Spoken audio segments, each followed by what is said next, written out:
Telangana deputy CM Mahmood Ali, హోంమంత్రి నాయినీలకు పెద్ద ప్రమాదం తప్పింది. హైదరాబాద్ శివారులోని హస్తినాపురంలో ఓ హాస్పిటల్ ప్రారంభోత్సవానికి వెళ్లిన సందర్భంలో ఈ ఘటన జరిగింది. వారితో పాటు మంత్రులు, అధికారులు కూడా లిఫ్ట్లో చిక్కుకుపోయారు. చివరికి లిఫ్ట్కు రిపేర్ చేయడంతో అందరూ ఊపిరి పీల్చుకున్నారు. మరింత సమాచారం మా కరెస్పాండెంట్ వాసు అందిస్తారు. వాసు, ఈ ఘటన ఎలా జరిగింది? ఎక్కువ మంది ఎక్కడం వల్ల లిఫ్ట్ పనిచేయడం లేదని అనుకోవచ్చు. అసలు ఏం జరిగింది?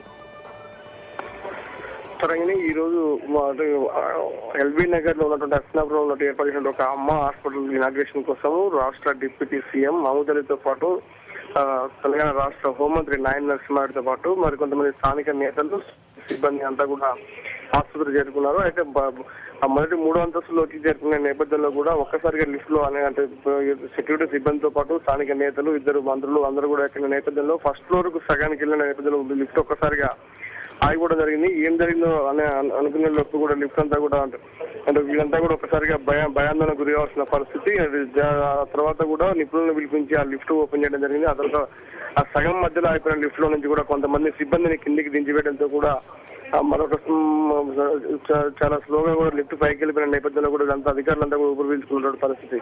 అంటే కేవలం ముందు జాగ్రత్త ఒక డిప్యూటీ సీఎం రాష్ట్ర హోంమంత్రి పాల్గొన్న కార్యక్రమంలో ఎలాంటి అధికారుల అజాగ్రత్త కారణమని తెలుస్తుంది.